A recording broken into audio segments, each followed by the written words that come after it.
గాజువాకలో తీవ్ర సంచలనం రేకెత్తించిన మౌనిక మర్డర్ మిస్టరీకి సంబంధించి Gajuwaka south sub division ACP Srinivas గారు ఇప్పుడే మీడియాకి బ్రీఫ్ ఇవ్వడం జరిగింది. అయితే ఇంకా లోతైన దర్యాప్తు అయితే కొనసాగాల్సినటువంటి అవసరం ఉంది.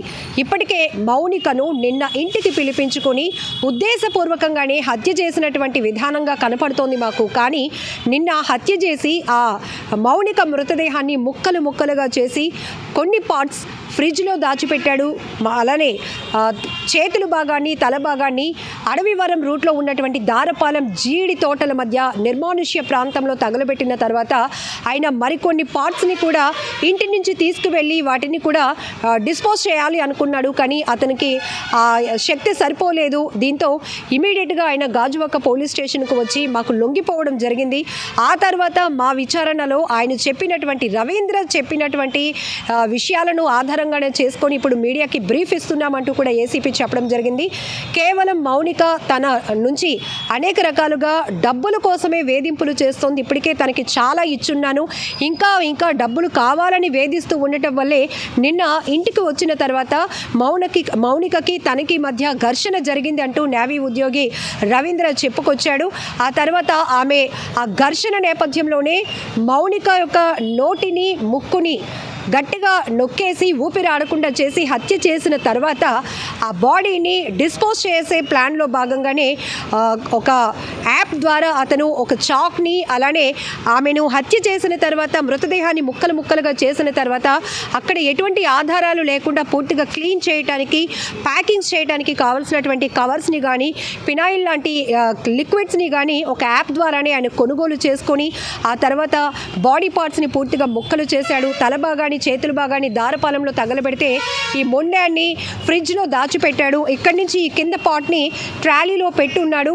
కానీ ఈ కేసు పూర్తిగా ఈవేళ 2 చోట్ల సీన్ రీకన్స్ట్రక్షన్లో భాగంగా మాకు అర్థమైంది ఏంటంటే ఉద్దేశపూర్వకంగానే మా డెలివరీకి వాళ్ళ భార్య పుట్టింటికి వెళ్ళటంతో నిన్న సండే కాబట్టి మౌనికని ఇంటికి పిలిపించుకొని మరీ ఆమెను హత్య చేసినట్టుగా మాకు తెలుస్తోంది. ఇంకా పూర్తిగా అయితే ఈ మిస్టరీకి సంబంధించి పూర్తి వివరాలు మేము తెలపలేము. కానీ ఇంకా దీనికి సంబంధించినటువంటి కేసు ఇన్వెస్టిగేషన్ ఇంకా కొనసాగిస్తాం ముందుకి అంటూ కూడా ఏసీపీ చెప్పారు. అయితే ఇద్దరికి పరిచయం ఎలా సార్ అని మేము అడిగినప్పుడు కూడా 2021లో ఆ తర్వాత అంటే కోవిడ్ తర్వాత ఇద్దరికి డేటింగ్ యాప్ ద్వారా పరిచయం ఏర్పడింది. ఉద్దేశపూర్వకంగానే ఆమెను డేటింగ్ యాప్ ద్వారా రవీంద్ర పరిచయం చేసుకున్నాడు. ఆ పరిచయం కాస్త గత 5 ఏళ్లుగా కొనసాగుతూనే ఉంది. 2024లో రవీంద్రకి పెళ్లి కూడా జరిగింది. పెళ్లి తర్వాత కూడా ఇద్దరి మధ్య ఈ సంబంధం కొనసాగుతూ ఉంది అంటూ కూడా ఏసీపీ గారు ప్రైమరీగా ఇచ్చిన మీడియా బ్రీఫ్లో కూడా వివరించడం జరిగింది. కేవలం డబ్బుల కోసం వేధిస్తూ ఉండటం వల్లే ఆమె ఒత్తిడి తట్టుకోలేక ఆమెను అడ్డు తొలగించుకోవాలనే ఉద్దేశంతోనే హత్య చేశాను అన్నట్టు రవీంద్ర చెప్తున్నా కూడా ఇతని ప్లానింగ్ కానీ ఇతని స్కెచ్ చూసినా ఇతని ప్రిపరేషన్ చూసినా మొత్తం ఉద్దేశపూర్వకంగానే మౌనికను అడ్డు తొలగించుకోవాలి అన్నట్టుగా మాకు అర్థమవుతోంది. మరి ఇద్దరి మధ్య మనీ ట్రాన్సాక్షన్స్కి సంబంధించి ఎవిడెన్స్లు ఏమైనా ఉన్నాయా అంటే ఆ రకమైన దర్యాప్తు కూడా మేము చేస్తున్నాం, టెక్నికల్ ఎవిడెన్స్లు కూడా మేము సేకరిస్తున్నాం అంటున్నారు. ఇద్దరి మధ్య ఈ మధ్య కాలంలో జరుగుతున్న ఘర్షణలకు సంబంధించినటువంటి ఫోన్ రికార్డింగ్స్ కానీ కాన్వర్జేషన్స్ కూడా టెక్నికల్ ఎవిడెన్స్లో తీసే భాగంగా కూడా మేము ముందుకు వెళ్తున్నామంటున్నారు. సో ప్రస్తుతానికి మాత్రం ఈ డేటింగ్ యాప్ వల్ల కొనసాగిన ఈ 5 ఏళ్ల పరిచయం కాస్త విషాద కథగా ముగిసిపోయింది. ఒక తల్లి తన కూతుర్ని కోల్పోయారు. ఒక వ్యక్తి చేసిన తప్పుడు నిర్ణయం వల్ల అతి అరాచకమైన క్రూరత్వమైనటువంటి వ్యవహారం వల్ల ఆ కుటుంబం సొసైటీలో ఇప్పుడు తలదించుకునే పరిస్థితికి వచ్చింది. ఇక్కడ మనం రవీంద్ర ఎవరైతే మౌనికను పరిచయం చేసుకొని ప్రేమగా కొనసాగిస్తూ వివాహం తర్వాత కూడా రిలేషన్ కొనసాగిస్తున్నటువంటి రవీంద్ర భార్య గురించి చెప్పాలంటే అమాయకురాలు. పాపం ఆమెకు మాత్రం ఏమీ ఈ విషయాల గురించి తెలియదు. ఆమె గర్భవతి, పురుడు కోసం అంటే డెలివరీ కోసం పుట్టింటికి వెళ్ళుంది. పాప కూడా పుట్టిందంట. ఇద్దరిని చాలా బాధ్యతగా చూసుకోవాల్సినటువంటి రవీంద్ర బరి తెగించాడు. ఒక అమ్మాయిని నమ్మినటువంటి అమ్మాయిని నమ్మక ద్రోహం చేశాడు. ఇంటికి పిలిపించుకొని మరి అత్యంత క్రూరంగా హత్య చేసి ముక్కలు చేసి ఈరోజు ఇది విశాఖలో జరిగినటువంటి కేసు అయినప్పటికీ కూడా ఈ క్రైమ్ కేసు ఈ నేర ఘటన అనేది సమాజంలో కూడా తీవ్ర భయాందోళనను రేకెత్తిస్తోంది. ఎందుకంటే ఈ మధ్య కాలంలో అపరిచిత వ్యక్తులతో పరిచయాలు కేవలం సోషల్ మీడియా మీడియా ప్లాట్ఫామ్ల ద్వారా జరుగుతున్నాయి. అంతకు మించి డేటింగ్ యాప్ల వైపు కూడా యువత వెళ్తున్నారు. ఇది మన కల్చర్ కానే కాదు, పక్క నుంచి అద్దె కల్చర్ని మనం అడాప్ట్ చేసుకుంటూ ఈ తరహా నేరాలకు పాల్పడుతున్నది ఈ యువత.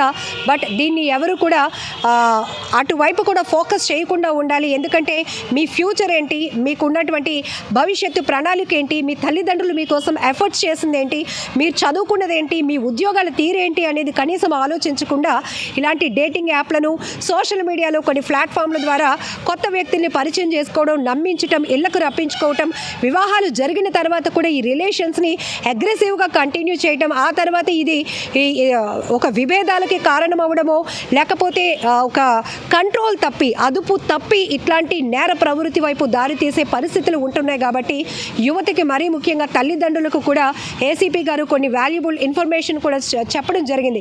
ఎప్పటికప్పుడు మేము కూడా ఈ కేసుల గురించి, కేసు జరిగిన తీరు గురించి, క్రైమ్ నేరాల గురించి వివరిస్తూనే ఇప్పుడు వస్తున్నటువంటి ట్రెండింగ్ యాప్స్ ఏవైతే ఉన్నాయో వాటి ముసుగులో పడి, వాటి మోజులో పడి యువత ఏ రకంగా తమ బంగారు భవిష్యత్తును చేతులా నాశనం చేసుకుంటూ కుటుంబాలకు తీరని అన్యాయంగా మారిపోతున్నారో, తీరని అన్యాయం చేస్తున్నారనే విషయాలను కూడా ఈ కేసు ద్వారా మరొకసారి చెప్పే ప్రయత్నం చేస్తున్నాము అంటూ కూడా సుమన్ టీవీతో మాట్లాడుతూ ఏసీపీ శ్రీనివాస్ గారు చెప్పడం జరిగింది. ఏది ఏమైనప్పటికీ తల్లిదండ్రుల బాధ్యత కూడా చాలా ఉంది.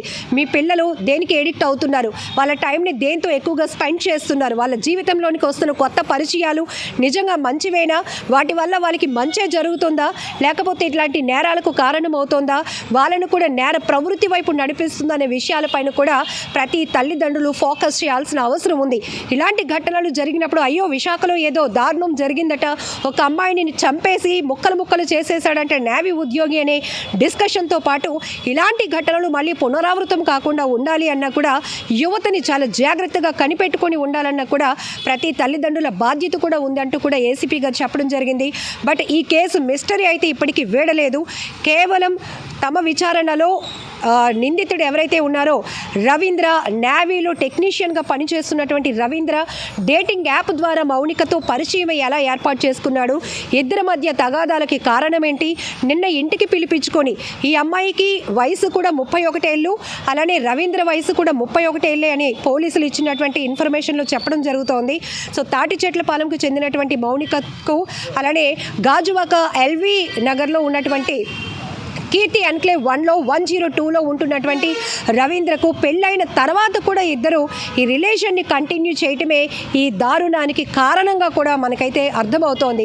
బట్ ఇద్దరి మధ్య కాన్వర్జేషన్స్ ఎంతవరకు వెళ్ళాయి, ఇందులో ఎవరి తప్పొప్పులు ఏంటి, ఎందుకు ఇంత అగ్రెసివ్గా అతను ఒక అమ్మాయిని ఊపిరాడకుండా తన ప్రాణాలు తీసేసిన తర్వాత కూడా ఈ నేరాన్ని కప్పిపుచ్చుకోవాలనో, దీని నుంచి స్కిప్ అవ్వాలనో, పూర్తిగా ఈ ఆధారాలను డిస్పోజ్ చేయాలని కారణాలతో వేరే ప్రాంతాలను వెతుక్కొని ఒక పథకం ప్రకారం అక్కడికి తీసుకువెళ్ళి ఒక చోట తలను తగలబెట్టేసి మరొక చోట ఫ్రిడ్జ్లో బాడీ ముక్కలను ఒక ప్యాకింగ్ చేసి అక్కడ ఉంచడంతో పాటు మార్ట్ ద్వారా, యాప్ ద్వారా కొనుగోలు చేసినటువంటి వస్తువులను ఉపయోగించి ఆ లిక్విడ్స్ ద్వారా మొత్తం ఇంటిని క్లీన్ చేసేసి అసలు ఎవరికి ఎలాంటి సమాచారం లేకుండా చేశాడు. బట్ అతని కెపాసిటీ సరిపోక మాత్రమే పోలీసుల దగ్గరకు వచ్చి ఇలా తను చేసిన నేరం గురించి ఒప్పుకున్నాడు అనేది ప్రస్తుతానికి ఏసీపీ గారు ఈ కేసుకు సంబంధించి ఇచ్చినటువంటి డీటెయిల్స్. ఇంకా ఫర్దర్ ఇన్వెస్టిగేషన్ కూడా ముందుకు కొనసాగుతుంది, టెక్నికల్ ఎవిడెన్స్ కూడా ఇందులో కీలకం కాబోతుంది అంటూ కూడా ఏసీపీ గారు చెప్పడం జరిగింది.